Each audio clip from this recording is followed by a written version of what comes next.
너는 일어나 저 큰 성읍 니느웨로 가서 그것을 향하여 외치라. 그 악독이 내 앞에 상달되었음이니라 하시니라.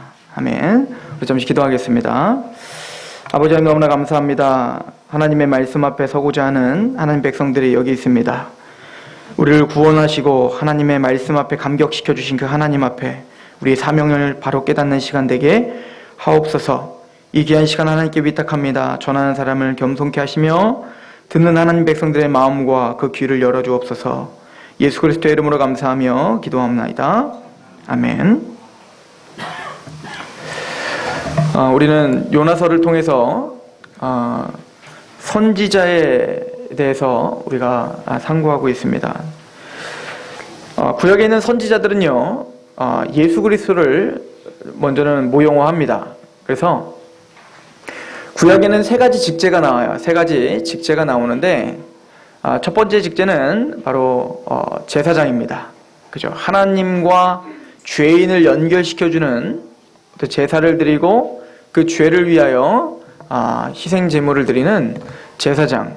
근데 바로 그 제사장은 바로 왕 같은 제사장이신 대제사장이신 예수 그리스도를 모형화하죠. 그래서 우리는 구약의 제사장의 제도를 통하여서 예수님을 배웁니다. 더 나아가서 그 예수님을 믿고 있는 왕 같은 제사장인 성도의 모형이기도 합니다. 두 번째 직제는 바로 왕입니다. 하나님의 기름 부으심을 받은 그 왕은 바로 왕 되시는 만왕의 왕이시요 만주의 주가 되시는 예수 그리스도의 모형입니다. 더 나아가서 또 예수 그리스도 안에 있는 왕 같은 제사장, 우리 왕권을 갖고 있는, 그래서 사단의 권세를 내어 쫓을 수 있는 그 권세를 지닌 하나님의 백성들의 모형이기도 합니다. 그 세 번째 직제가 바로 선지자입니다. 선지자는 바로 하나님의 말씀을 맡아 대언하는 자인데 바로 이 선지자를 통해서도 바로 예수 그리스도를 모형합니다. 그래서 신명기에 보면 모세에게 너와 같은 선지자가 하나가 올 것이다. 그래서 유대인들은 지금도 그와 같은 선지자, 모세와 같은 선지자를 기다리고 있습니다. 바로 그 선지자이신 예수 그리스도는 단순히 하나님의 말씀을 맡아 대언하는 선지자일 뿐만 아니라 그분은 요한복음 1장에 말씀이시다라고 표현하죠. 그러니까 예수님 자체가 메시지시며 예수님 자체가 하나님이시며 예수님 자체가 하나님의 계시이신 거예요. 그러니까 온전한 선지자죠. 또 그 예수 그리스도, 그 말씀 되시는 예수님 안에 있는 우리가 바로 선지자입니다. 그런 관점으로 우리가 이 선지자들을 상고해야 될 필요가 있겠죠. 그래서 민수기 11장 29절에 보면 하나님께서 모세에게 말씀하십니다. 모세가 너무 힘든 거예요. 이스라엘 백성들을 인도하기가 너무 힘듭니다. 말도 잘 안 듣잖아요. 이스라엘 백성들이요. 목이 굳는 백성처럼. 그때 모세가 하나님 앞에 너무너무 힘듭니다 라고 할 때 70장로를 세우게 합니다. 그때 하나님은 그 지도자들에게 하나님의 영, 모세에게 주셨던 그 영, 그 하나님의 영 성령님을 부어주셔서 예언을 하게 하죠. 그런데 그 성령님이 걷어가셔서 예언이 끊쳤는데 어떤 한 사람은 계속 예언하고 있는 겁니다. 그때 여호수아가 말하잖아요. 모세요, 아니 저 사람이 계속 저러고 있습니다. 그럴 때 모세가 그 여호수아에게 한 말이 민수기 11장 29절인데요. 모세가 그에게 이르되 내가 나를 두고 시기하느냐? 여호와께서 그 영을 그의 모든 백성에게 주사 다 선지자가 되게 하시기를 원하노라. 그래서 하나님의 마음에는 모든 하나님의 백성들, 이제는 모든 하나님의 백성들이 하나님의 영을 받아 모두가 다 선지자가 되는 그날이 반드시 올 것이다 라고 예언하고 있더라는 겁니다. 그렇다면 모세가 예언했던 모두 하나님의 모든 백성이 다 선지자가 되는 그날, 우리는 지금 보고 있는 요나가 선지자입니다. 에레미야가 선지자죠. 그런데 그들만 선지자가 아니라 이제는 특별한 누구만 선지자가 아니에요. 난 예언자네, 나는 뭐하네 라고 그런 어떤 특별한 사람만 선지자가 아니라 모든 백성들, 모든 하나님을 믿는 백성들이 다 선지자가 되는 그날이 올 겁니다. 그러면 모두가 선지자 되리라 한 얘기를 요엘 선지자는 이렇게 받아서 예언하는 거예요. 요엘서 2장 28절에 보면 그 후에 내가 내 영을 만민에게 부어주리니, 그죠? 모든 자에게 어떻게 해요? 하나님의 만민에게 어떻게 해요? 하나님의 영을 부어주리니 너희는 자녀들이 장래일을 만할 것이며 너희 늙은이는 꿈을 꾸며 너희 젊은이 이상을 볼 것이며 그때 내가 또 내 영을 남종과 여종에게 부어줄 것이며. 그래서 요엘 선지자는 이 모세의 말을 받아 뭐라고 예언하죠? 그때에는 하나님의 영이 강력하게 임하셔서 이제는 남자, 여자, 또 노인, 어린아이 할 것 없이 또 신분의 격차 차이 없이 공평하게 하나님의 영이 부어져 선지자가 되는 날이 올 것이라고 요엘서에 예언한 겁니다. 그렇다면 이 요엘서의 예언과 이 민수기 11장 29절의 모세의 예언이 언제 이루어졌습니까? 이미 2000년 전에 이루어진 겁니다. 그게 이루어짐을 사도행전 2장은 그래서 오순절 성령 강림 때 사도 베드로가 즉 하나님의 영이 임하여 새로운 방언을 말하며 그래서 하나님의 말씀을 대언하는 하나님의 큰 일을 대언하고 있는 그때에 사도 베드로는 말합니다. 요엘을 통하여 말씀하신 그 말씀이 바로 응하였도다 라고 하는 거죠.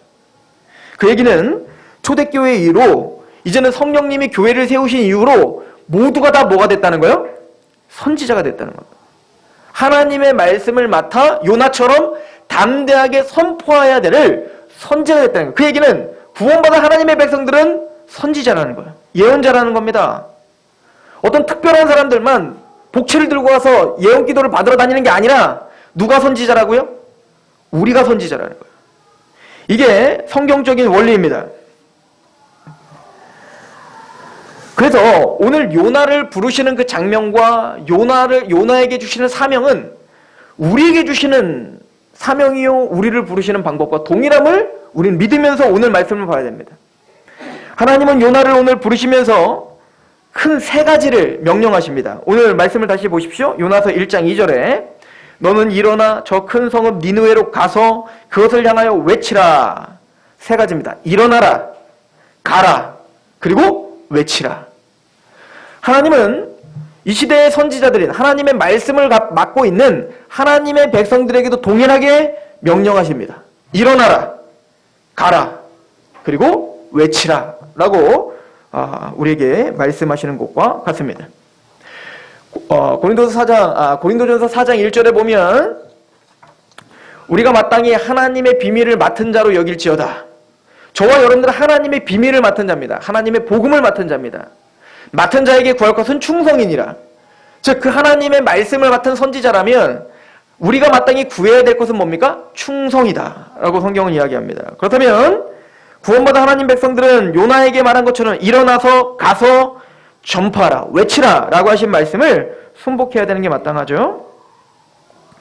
구약의 선지자들은 하나님이 그 선지자가 어떻게 살았고 또 그 선지자가 어떤 업적을 이루었는지 그 잣대로다가 선지자를 세우지 않습니다.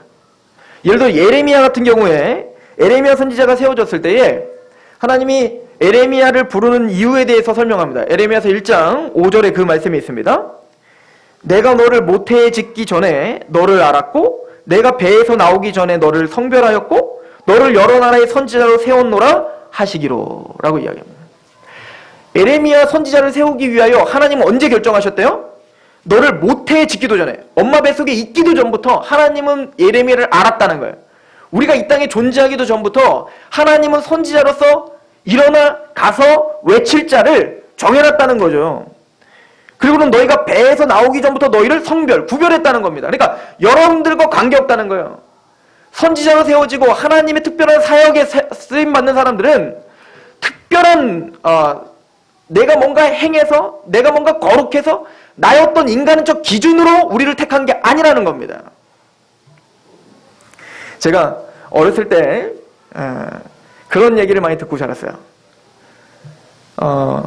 저희 어머니가 예전에는 이제 막 산기도 다니고 예언기도 다니고 복채 들고 다니면서 많이 하셨기 때문에 예전에 그 일본에서 유명하다는 한 목사님이 오셨습니다. 그 우리 고향으로. 그 당시에는 막 그런 집회들이 굉장히 많았죠. 그 예언 기도하는 집회. 그러면 집회가 끝나면 막 그 예언 기도를 받으려고 막 줄을 서요. 봉투 하나씩 들고. 그리고는 저희 어머니가 저를 데리고 제가 기억을 못하는 거 보니까 굉장히 어렸을 때가 같아요. 저를 데리고 딱 와서 기도를 받으려고 하는데 그 일본에서 오셨다는 그 예언하시는 그 목사님이 갑자기 저를 딱 뚫어대니 이랬다는 건데. 인쳤네. 이마에 인이 쳤어? 목회자가 부름받았네? 이랬다는 거예요. 그래가지고 저는 기가 막히잖아요. 저보고 인쳤대잖아요. 하나님이 저를 성별했다는 거 아닙니까? 얼마나 기분이 좋습니까? 그래서 제가 부흥회 때마다 부흥 강사님들이 오면 그 사람이 좀 영빨이 있나 없나를 뭘로 확인했냐면, 목사님들이 그때는 꼭 그랬어요. 목회자가 되실 분들 일어나십시오. 기도해드리겠습니다. 꼭 한단 말입니다. 저 안 일어납니다.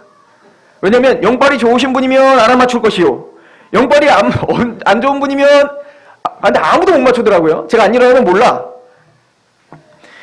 저는 지금 성경을 보면서 머리 이마 인친 것은, 이마 인치는 것은요, 특별한 저만 인치는 게 아닙니다. 하나님의 복음을 듣고 있는 성령으로 인침을 받는 것이며, 또 특별히 목회자로만 부름받는 사람들만 어떤 성별된 게 아니라 구원받은 하나님의 백성들은 다 성별된 겁니다. 언제? 모태 짓기 전부터. 왜? 모두가 다 선지자이기 때문에 그런 거예요. 모두가 다 하나님의 말씀을 맡아 대언하는 자이기 때문에 그런 것입니다. 특별한 직분이 아닌 거예요. 이해 가십니까? 즉 하나님의 백성이라면 여러분들은 믿으셔야 되는 거예요. 내 이마 인쳤구나. 내 가슴에 성령의 인이 쳐졌구나.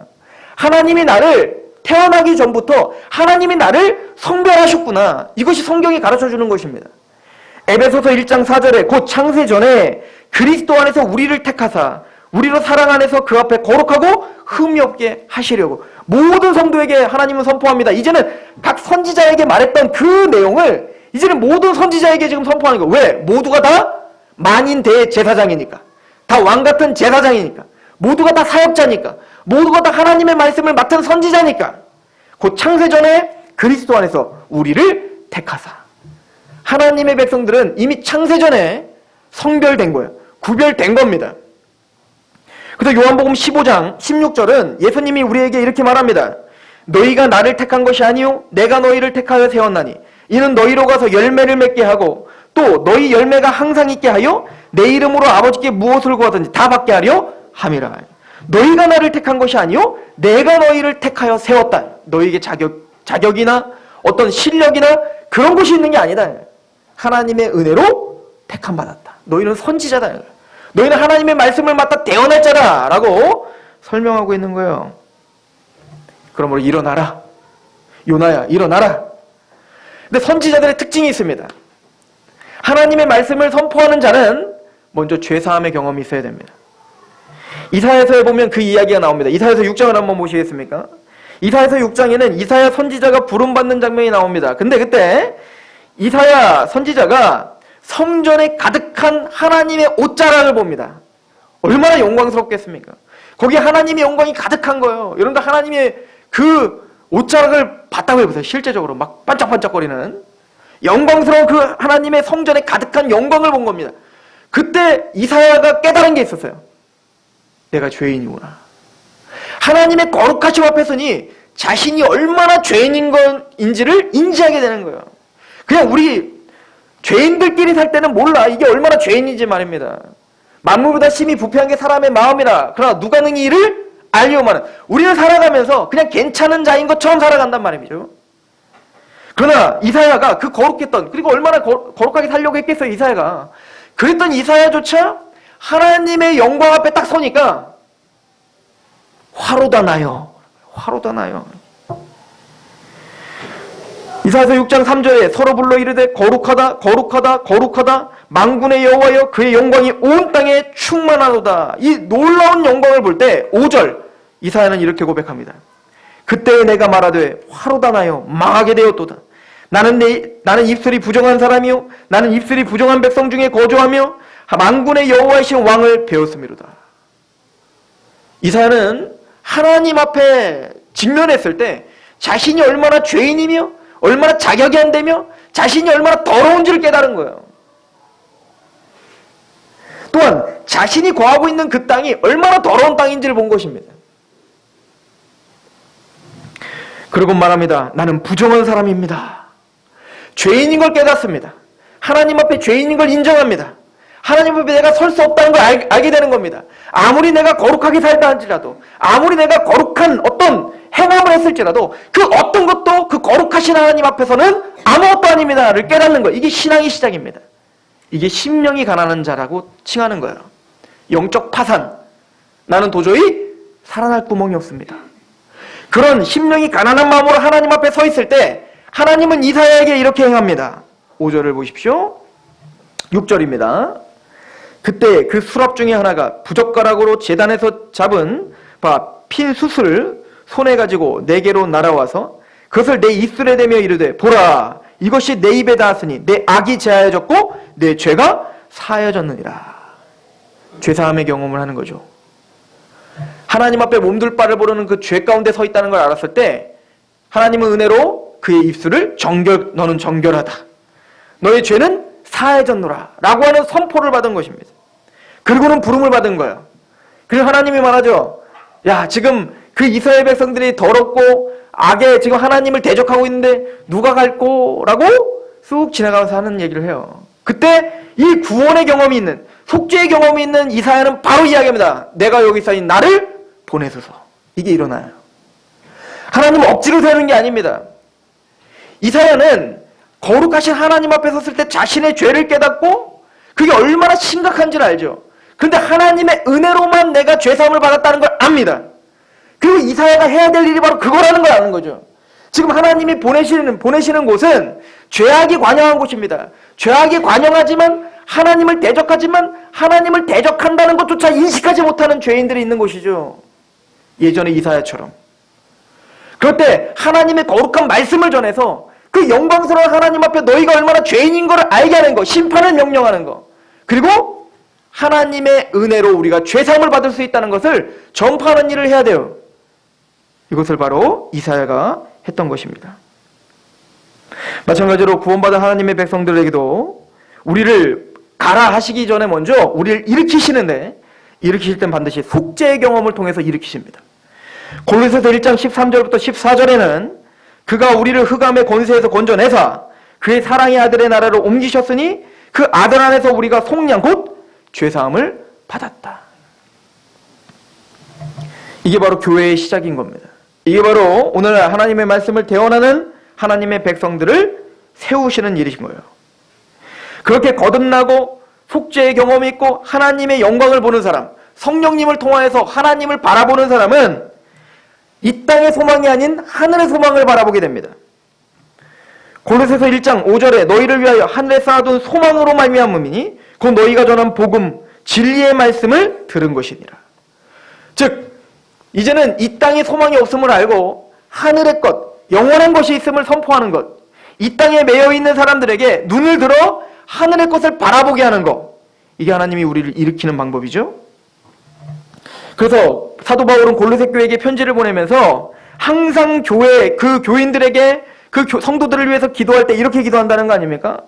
1장 9절에 골로새서 이로써 우리도 듣던 날부터 너희를 위해 기도하기를 그치지 아니하고 구하노니 너희로 하여금 모든 신령한 지혜와 총명의 하나님의 뜻을 아는 것으로 채우게 하시고 주께서 합당하게 행하여 범사에 기쁘게 하시고 모든 선한 일에 열매를 맺게 하시며 하나님을 아는 것에 자라가게 하시고, 즉 구원받은 하나님 백성들에게 지혜와 총명이 계속 넘치게 되어서 하나님을 알아가고 영원한 소망이 무엇이며 그 기쁨이 무엇인지를 계속 알게 하는 것, 이것이 하나님이 하나님 백성들에게 주시는 은혜입니다.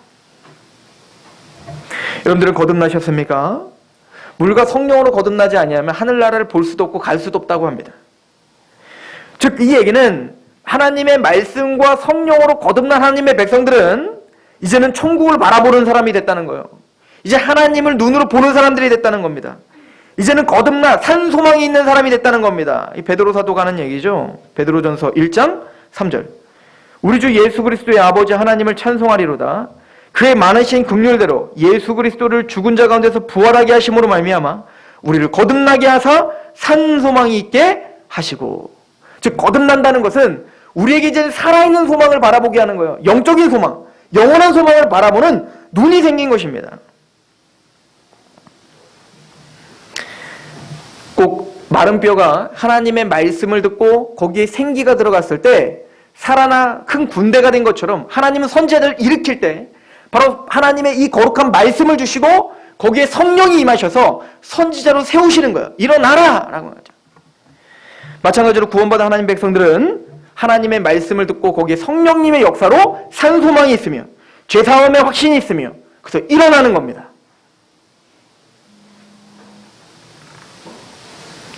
데살로니가전서 1장 4절에 하나님의 사랑하심을 받은 형제들아 너희의 택하심을 나누라. 선지자들이 모태전부터 택했다는 걸 알았던 것처럼 구원받은 하나님의 성도들이 하나님의 택하심을 압니다. 저는 여러분들이 택하심을 알아요. 하나님이 만세전부터 여러분들을 택했다는 걸 저도 안단 말입니다. 어떻게요? 이는 우리 복음이 너희에게 말로만 이른 것이 아니라 또한 능력과 성령과 큰 확신으로 됐을 때 우리는 아는 겁니다. 복음이 전파됐을 때 그 복음이 단순히 말로만 임하는 게 아니라 거기에 성령이 임하셔서 큰 확신이 생길 때 믿음이 생기고 거기에 감격하고 그 복음이 인정되고 그 산소망이 생기는 그 여러분들의 열매들을 통하여서 이 사람이 택함 받은 사람이구나. 이 사람이 선지자로 구별된 사람이구나. 하나님이 이제 일어나라, 가라, 외치라 라고 하신 그 선지자들이구나 라고 알 수 있는 거예요.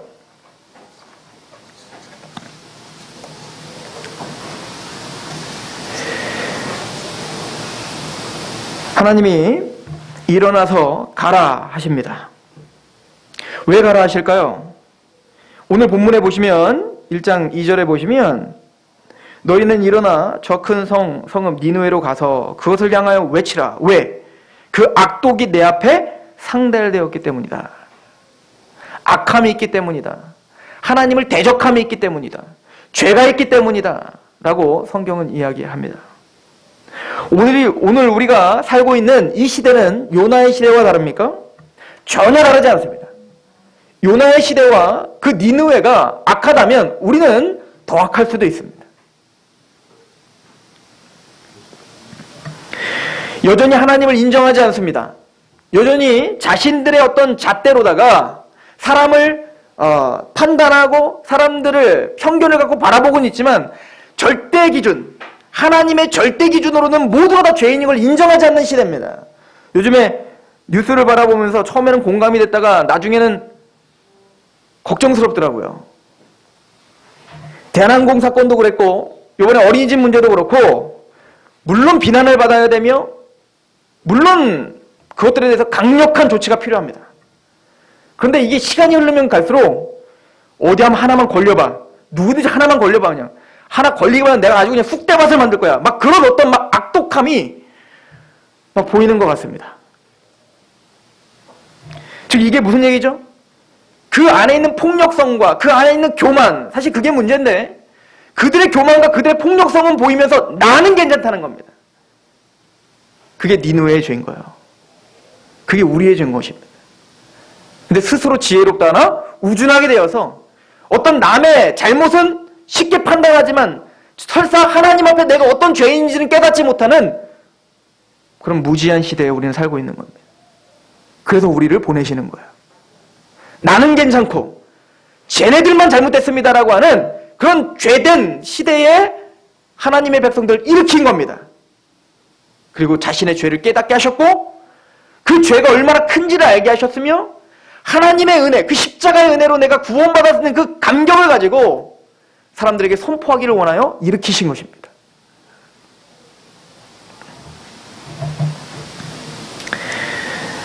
선지자들은 하나님의 말씀을 사랑하고 하나님의 말씀에 열정을 가진 사람들이었습니다.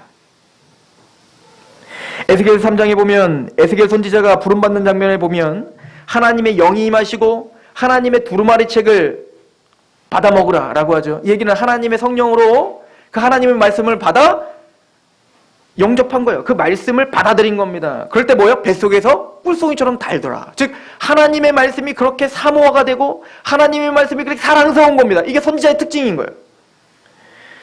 그리고는 그 하나님 말씀을 받은 하나님의 영이 들어 올리셔서 이제는 하나님이 보내시는 곳으로 가는데 에스겔 3장 14절에 보면 갑자기 이런 얘기가 나와요. 주의 영이 나를 들어 올려 데리고 가시는데 내가 근심하고 분한 마음으로 가니 여호와의 권능이 힘있게 나를 감동시키더라. 하나님의 영이 감동시키는데 막 분해. 그리고 막 근심이 생기더라는 거예요. 하나님의 영이 있으면 막 즐겁고 기뻐해야 되는데 아니 이 에스겔은 하나님의 영이 감동하는데 막 분한 마음이 들고 근심한 마음이 들어요. 왜일까요? 죄가 보이기 때문에 그런 겁니다. 하나님의 말씀의 잣대로 성령님의 그 능력으로 우리 백성, 이스라엘 백성들의 죄를 보니 또 자신의 죄를 보니 분한 거예요. 근심이 되는 것입니다. 이와 비슷하게 에스라를 보십시오. 에스라가 하나님의 율법을 연구하고 준행하고 가르치기로 결심하죠. 하나님의 말씀에 열심이 생깁니다. 그럴 때 이 에스라가 제일 먼저 했던 게 뭐죠? 옷을 찢은 겁니다.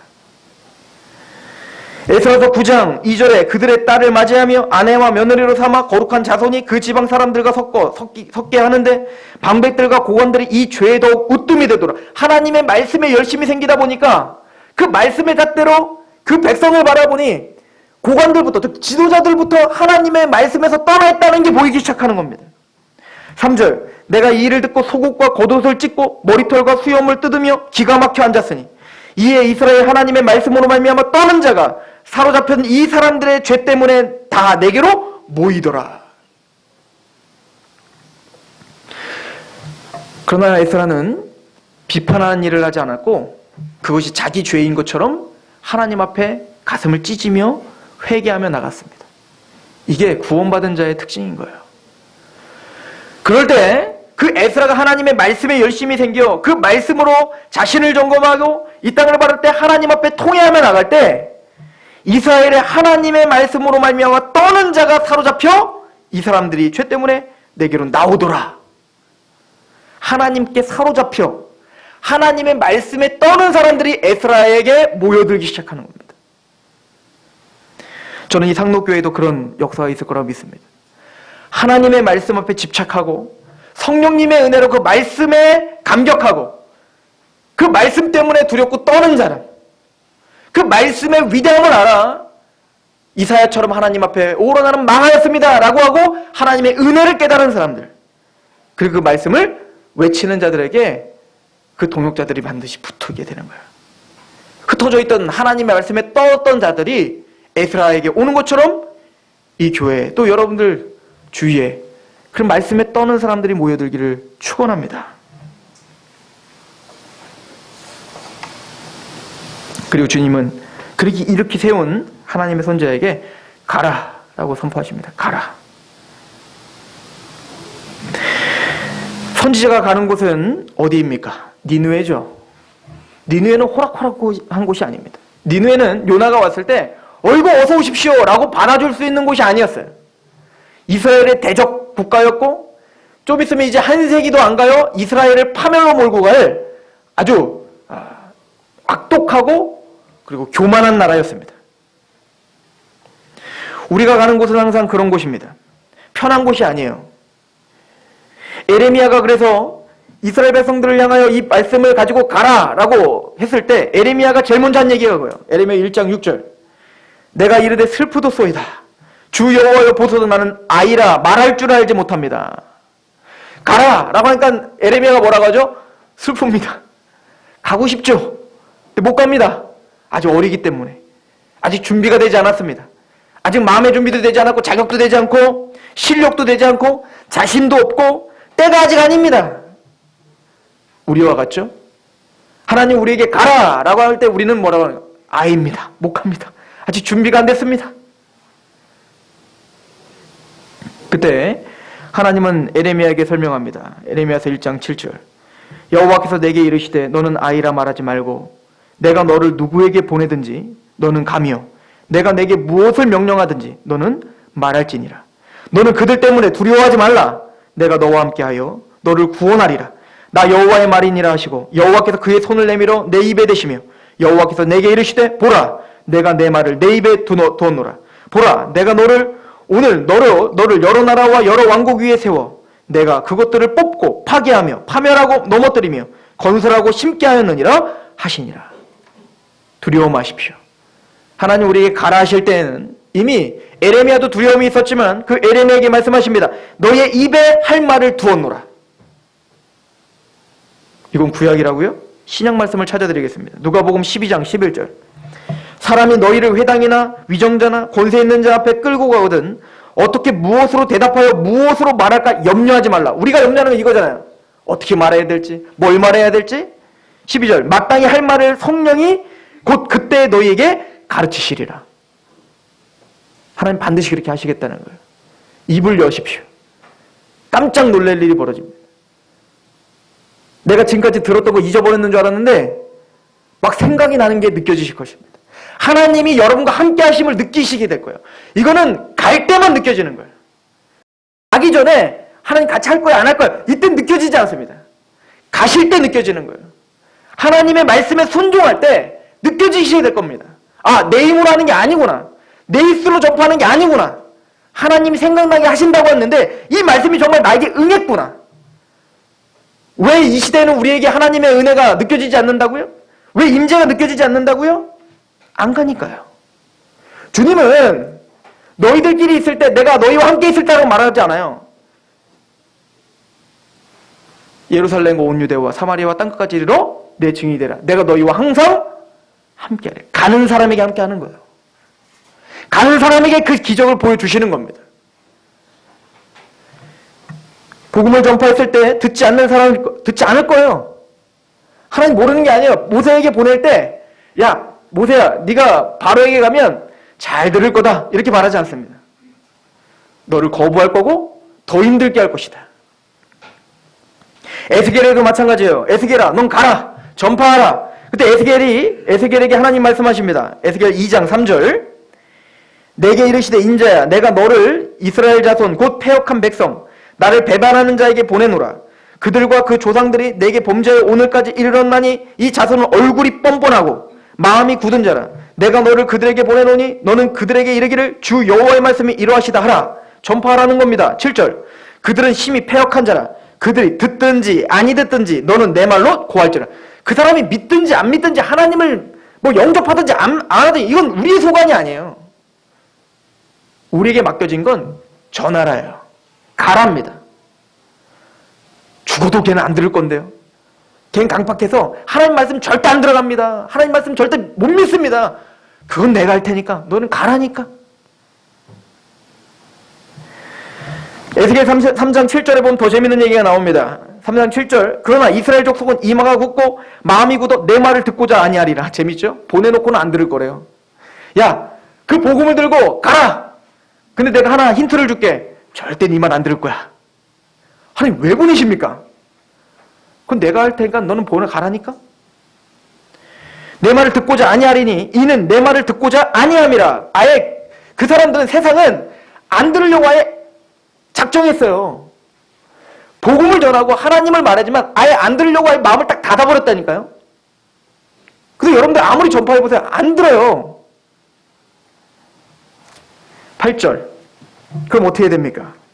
보라 내가 그들의 얼굴을 마주보도록 내 얼굴을 굳게 하였고 그들의 이마를 마주보도록 내 이마를 굳게 하였으되 내 이마를 화석보다 굳은 금강석같이 하였다.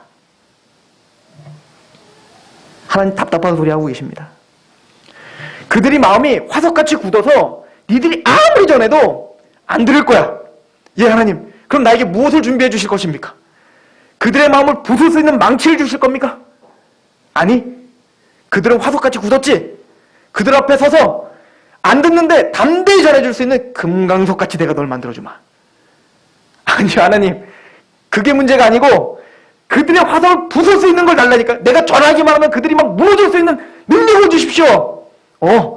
알았으니까 너는 그냥 가. 안 들을 건데 그들이 막 나 안 믿어. 하나님 어디 있어? 막 그래도 믿음이 흔들리지 않는 그래 넌 안 믿냐? 난 믿는다. 더 굳건한 믿음을 내가 너에게 주마. 아니 하나님 망치를 나니까 아니 믿음 준다니까. 에스겔이 지금 그 얘기하는 거예요. 그리고 말합니다. 에스겔 3장 11절 사로잡힌 내 민족에게로 가서 그들이 듣든지 아니 듣든지 그들에게 고하여 이르기를 주 여호와의 말씀이나 이러하시다. 담대하게 이야기만 해라. 이게 하나님의 명령이십니다. 가라. 요나는 가기 싫어합니다. 왜 가기 싫어했을까요? 내 마음에 들지 않았기 때문입니다. 그는 우리의 적국이기 때문에 회개하는 것조차도 싫었던 거예요. 우리가 왜 가기 싫습니까? 에레미야처럼 자격이 되지 않아 보여서 가기를 싫어하시는 겁니까? 아니면 에스겔처럼 그들이 굳건하여서 내가 아무리 전파해도 믿지 않을 거라는 그 두려움 때문에 가기를 꺼리시는 겁니까? 아니면 요나처럼 내 마음에 들지 않는 사람이기 때문에 가기 싫으신 겁니까? 나와 생각이 다르고 나와 마음이 다르고 보기만 해도 싫은 사람인 겁니다. 요나가 지금 니느웨에 가는 것은 내가 가고 싶은 곳만 가고 내가 만나고 싶은 사람만 만나고 내가 편한 장소와 상황만 순종하겠습니다. 이건 순종이 아닙니다. 구원받은 하나님의 백성들은 내가 친한 사람만, 내가 편한 사람만 옆에 가는 게 아니라 내가 불편해도 그에게 가는 거예요. 내가 불편한 장소도 가는 겁니다. 이게 선지자입니다. 이게 하나님 백성들인 거예요. 요나는 그게 싫은 거예요.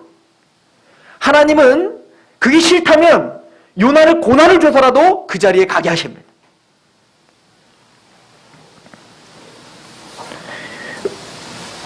시편 16편 6절에 다윗은 내게 줄로 재어준 구역은 아름다운 곳에 있으며 나의 기업이 실로 아름답습니다. 나에게 처해진 그 환경, 그게 사망의 골짜기일지라도 하나님이 나에게 허락하신 것이라면 그곳이 아름답습니다. 이것이 다윗의 고백이었죠. 그리고는 요나에게 마지막 설명하는 게 바로 외치라 하는 거예요. 외치라. 이 외치라는 건 단순히 말로만 외치는 것뿐만 아니라 우리의 삶을 통해서 외치는 거겠죠. 이거는 필연적입니다. 하나님의 복음으로 일어나는 사람들은 외칠 수밖에 없음을 성경은 말합니다. 아모스 3장 3절에 아모스 선지자에게 이렇게 말하죠. 두 사람이 뜻이 같지 않은데 어찌 동행하겠으며 사자가 움킨 것이 없는데 어찌 수풀에서 부르짖겠으며 젊은 사자가 잡은 것이 없는데 어찌 굴에서 소리를 내겠느냐.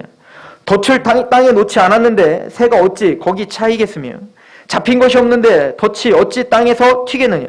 성읍에서 나팔이 울리는데 백성이 어찌 두려워하지 아니겠으며 여호와의 행하심이 없는데 재앙이 어찌 성읍에 임하겠느냐. 주 여호와께서는 자기의 비밀을 그 종 선지자에게 보이지 아니하시고는 결코 행하심이 없으리라. 사자가 부르짖은즉 누가 두려워하지 아니하겠느냐. 주 여호와께서 말씀하신즉 누가 예언하지 아니하겠느냐. 사자가 여러분들은 옆에서 어흥 하면 나 두려워야지? 이렇게 두려운 게 아니라 어흥 하면 그냥 두려운 거예요. 당연히. 마찬가지로 하나님이 너희에게 말씀을 주셨는데 누가 외치지 않겠느냐. 하나님과 동행하고 싶습니다. 하나님과 뜻이 같지 않은데 어떻게 동행하겠느냐. 에레미야서 20장 9절에 내가 다시는 여호와를 선포하지 아니하며 그의 이름으로 말하지 아니하리라 하면 나의 마음이 불붙는 것 같아서 골수에 사무치니 답답하여 견딜 수 없나이다. 이게 선지자의 심령이죠. 하나님의 영이 말세에는 하나님의 영이 임하면 자녀들이 예언할 것이요 아비들이 환상을 보고 늙은이가 꿈을 꿔요. 뭔가 바뀌었네요. 이 얘기는 하나님의 영이 임하시고 말씀이 임하면 예언한다는 겁니다. 때로는 그 외침이 광야에서 외치는 소리와 같을 것입니다. 세례 요한처럼 아무도 알아주지 않고 그러나 에스겔에 말한 거 듣든지 아니 듣든지 너희는 파수구처럼 외치라 라고 말하고 있습니다. 저는 이 상록교회가 세상이 듣든지 아니 듣든지 타협 없는 하나님의 복음을 외치는 교회이길 소망합니다. 여러분들 주위의 사람들이 듣든지 아니 듣든지 여러분들의 삶과 여러분들의 입술을 통하여 그 복음이 선포되는 성도이기를 축원합니다. 우리는 하나님의 영을 받은 하나님의 비밀을 맡은 자입니다. 기도하겠습니다. 하나님, 우리는 요나 선지자를 통하여서 그 위대하고 영광스러운 복음이 얼마나 영화로운지를 배웁니다. 그 복음과 말씀에 사로잡힌 하나님의 백성들이 얼마나 그 말씀 앞에 헌신하며 그 말씀을 자랑하며 그 말씀에 두렵고 떨림으로 서 있고 있는지를 우리는 배웁니다. 복음을 듣고 성령님을 통하여 믿음이 생기고 거듭나 하나님의 산 소망을 바라보는 하나님 백성들이 여기 있습니다. 이 교회와 성도들이 복음을 자랑하게 하시고 그 복음에 감격하게 하시며 그 복음에 우리의 모든 인생이 그 복음에 있음을 깨닫게 하시옵소서. 예수 그리스도의 이름으로 감사하며 기도합니다. 아멘. 찬양합시다.